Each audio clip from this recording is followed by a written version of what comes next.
You remember affine transforms from an earlier lesson. An affine transform is a pixel mapper. It translates coordinates. A pixel headed for one location is mapped to another. In the past, we did that with points and lines and stuff, but if you apply an affine transform to an image, it will map every pixel in it to another location. It's an easy matter to have an affine transform scale and rotate an image for you. And that's just what this lesson is about. I also want to show you all the rendering hints and what they do.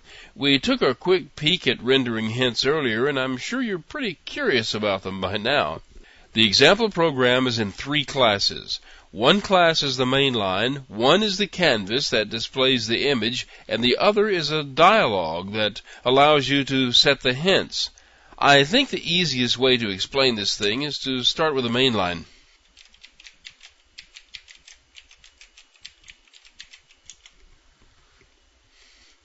The main line selects a default image if you don't specify one.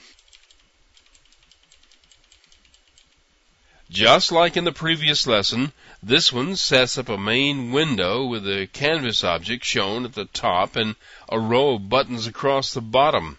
The canvas is named TIC for Transform Image Canvas, and the dialog is named TID for Transform Image Dialog. The Create Canvas method loads the image object and uses it to construct the TIC and returns the TIC to its caller. This method creates a panel object and fills it with buttons. The panel is returned to the caller where it's inserted at the bottom of the window. This method is the one that's called whenever a button is clicked. As you can see, it responds by calling a method in the canvas object to change the affine transform that's going to be used to display the image.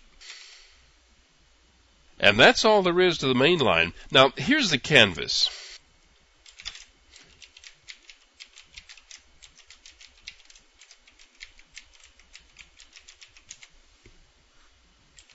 Just as was done in the previous lesson, the incoming image is used to construct a buffered image. This is the object that we'll use to construct each variation of the output. The paint method creates an affine transform op object that includes the information of the currently selected affine transform and the current settings in the hint value.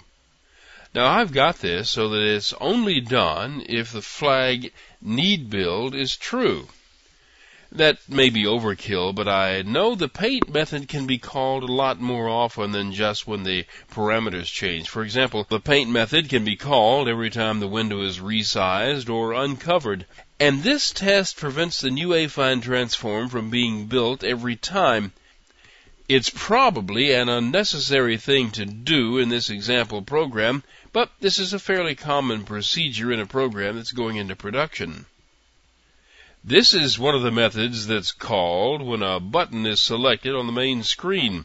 This one creates a new identity transform, which will always bring us back to the original display. The default affine transform is always the identity transform. This method will insert a rotation command into the existing affine transform. Now, to do this, it replaces any previous inserted commands.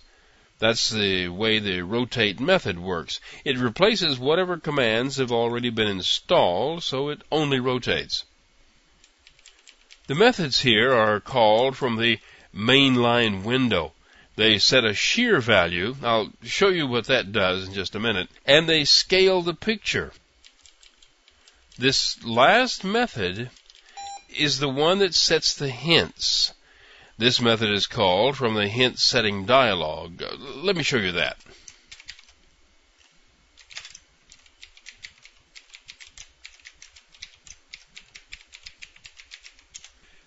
Now, right here at the top of the class are the declarations for an array of checkbox references capable of holding a checkbox for each selection. There's also a local TIC reference, so we can store the address of the canvas.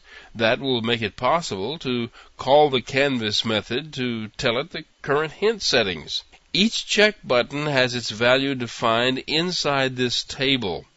Now, I like tables a lot. They keep me from losing stuff.